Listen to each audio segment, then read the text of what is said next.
पांच महावीर पत्नियों की ओर देखती है जो दास बने हुए दुर्योधन के सिर झुकाए बैठे। द्रौपदी समझ गई, अगर अब कोई मेरी रक्षा कर सकता तो मेरा भैया कन्हैया कर सकता है। अब तो अपने वस्त्रों को हाथों से पकड़ी थी, मैं छत्राणी अपनी रक्षा करूंगी। लेकिन द्रौपदी ने अपने वस्त्र छोड़ दिए, दोनों हाथ उठाए और द्वारका की ओर देखी और द्रौपदी ने बड़े जोरों से चित्कार किया, द्वारका नाथ पाहिमाम, द्वारका नाथ पाहिमाम। द्रौपदी ने रोते हुए भगवान कन्हैया को बुलाया है।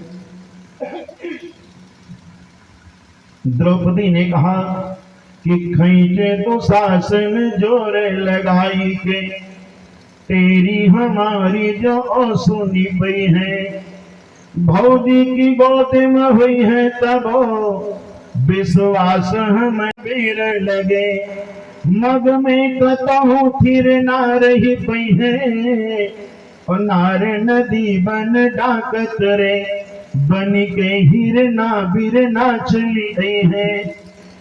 द्रौपदी और कृष्ण का संबंध देखो कितना घनिष्ठ है। द्रौपदी ने रोते हुए कहा कन्हैया, ऐसे में जो बिसरो ब्याह में, ऐसे में जो बिसरो ब्याह में, हट जातों से हम बोलब नाही, तू बहिनी बहिनी कह जा, हम नाते कबो फिर जोर बिनाही, भाग सावन में तो है बांधे बदे, जरई फिर ताल में बोर बनाही, माघ मले खिचड़ी औब्या, गठरी सरी जाए पे खोल बनाही। तब तक शासन आगे बढ़ा। द्रौपदी ने चारों ओर देखा, लागत को बहारी नवा, खड़े ठाकुर एक से एक संगोती, नैन तरे रत बाटे दुशासन, बाज लेखे जन शुद्ध कपोती, तोरे बिना कछु सूझत ना, तन ठोकू छाती सकार चुनौती, और दारिका और किए मुह द्रौपदी, धारती मोती निहारती भोती। नेत्रों से झरझर आंसू गिर रहे हैं। अब तो दुशासन नजदीक में आ गया है, और दुशासन का नजदीक में आना, जितने महावीर हैं सबने सिर झुका करके नेत्रों को बंद कर लिया।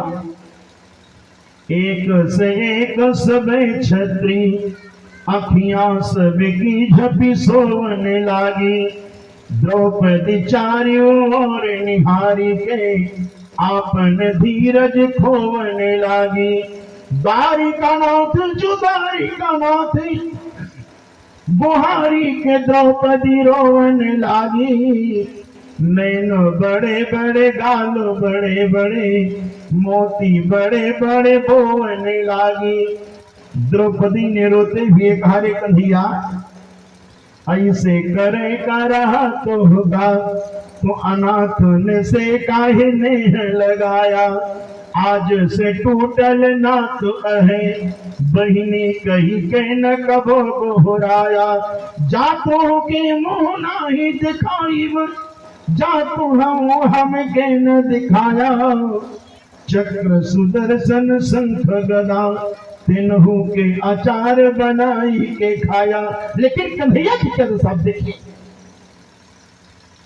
आन के न बहिनी के गुहार में, भारी चला फिर काहे मुड़े रे, मेघ फटे रवि चंद छटे, मिल के तरई अगरे बिछुड़े रे, लोग बिलो की रहे आसमान, कि तीन विमान समान पड़े रहे। आकाश मंडल में तीन विमान दिखाई पड़ रहे हैं, लेकिन ये तीन विमान हैं क्या?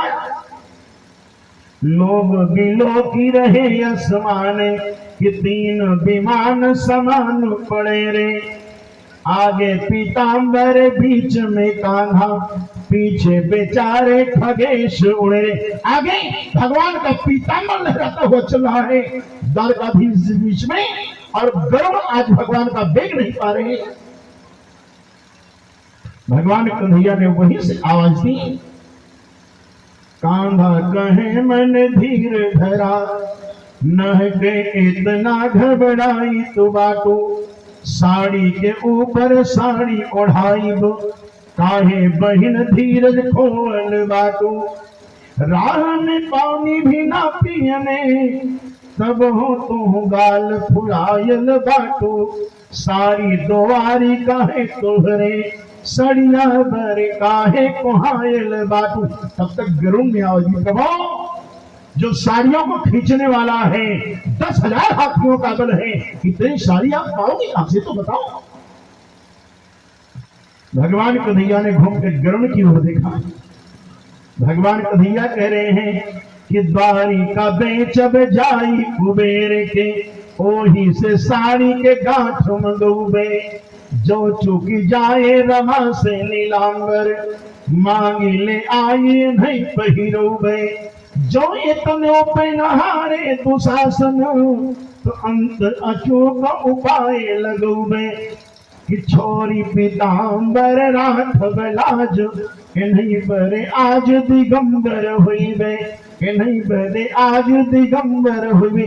तब तक भगवान दिल की होने पहुंच गए। श्रीमद् भागवत के अनुसार सुदामा जी को कोई रुकवे नहीं का, सीधे अंतःपुर पहुंच गए। लेकिन जो श्री नरोत्तम दास जी ने बड़ा सुंदर चित्रण किया है, द्वार पर द्वारपाल ने देखा, द्वारपाल तुझ जान के कीन्हो दंड प्रणाम, विप्र कृपा कर भाषिए शुक्ल अपनो नाम, ब्राह्मण देवता कहां से पधारे। सुदामा ने कहा, भैया मेरा कोई बहुत लंबा परिचय नहीं है, नाम सुदामा कृष्ण हम पढ़े कहीं साथ, कुल पास चल जाएगा उनको इतने से। द्वारपाल सोचता है ये ब्राह्मण झूठ तो नहीं बोल रहा है,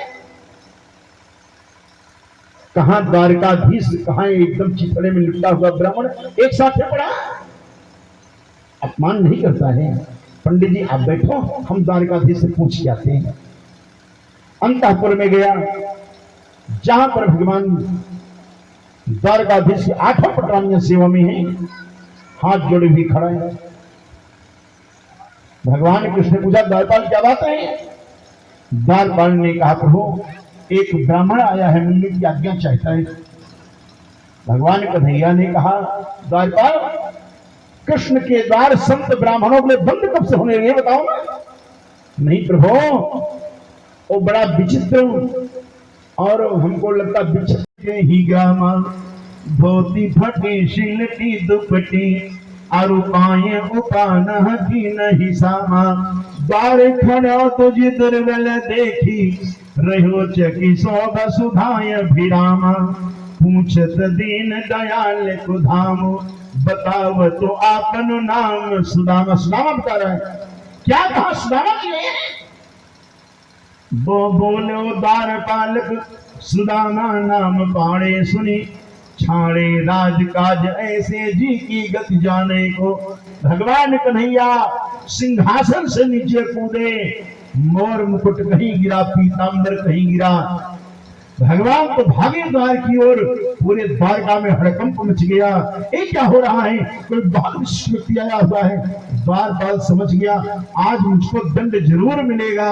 मुझे क्या पता कोई इतना VIP आदमी आया हुआ है, नहीं तो नाई के मिलवा दिया होता। भगवान कन्हैया द्वार की ओर भागते जा रहे हैं, रास्ते में कितने दास दासियों से टकराए हैं।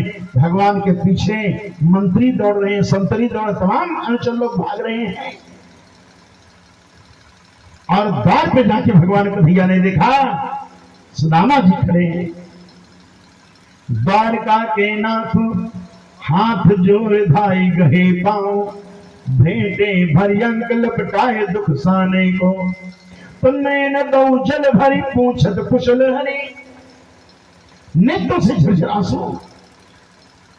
भगवान कन्हैया ने कहा, सुदामा जी घर का क्या समाचार है।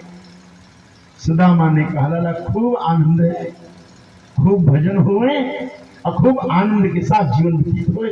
भगवान कन्हैया ने कहा तो दिखाई पड़ रहा है। भेंट भली विधि विप्रसो कर कही त्रिभुवन राय, अंतःपुर को ले गए जहान दो जो जाए, मणिमंडित चौकी कनकता ऊपर बैठाए। अपने सिंहासन पर सुदामा को बैठा दिया और चरणों के पास भगवान कन्हैया विराजमान बैठ गए जमीन में। संकेत किया महारानी रुक्मिणी, सत्यभामा, जाम्बुती, कालिंदी, सत्या, भद्रा, मृत्यवंदा सब चौड़ डुला रही। कौन कहता है सुदामा दरिद्र है जी? आज तीनों लोगों के स्वामी जिनके चरणों में विराजमान है, साक्षात महालक्ष्मी जिनको विजय उड़ा रही हो, दरिद्र कैसे हो सकता है? भगवान कन्हैया ने रुक्मिणी की ओर देखा। देवी, ब्राह्मण देवता के चरण नहीं धुलने हैं। आठ पुरानियां घबराई, सब भागी अंतःपुर की ओर। किसी ने स्वर्ण का कलश लिया जल भर के, किसी ने थाल लिया, किसी ने तांबूल पात, किसी ने बिजन अपने आभरण लेती हैं। भगवान कन्हैया ने विचार किया, सुदामा के चरणों को दबा दिया है। कुछ दूर से चल के आए ना, और चरण दबाते हुए जब तलवे के पास पहुंचे, बड़ी बड़ी बिवाइयां, कांटों का जाल लगा हुआ। ऐसे बेहाल बेवाइन सो, पग कंटक जाल लगे पुनि।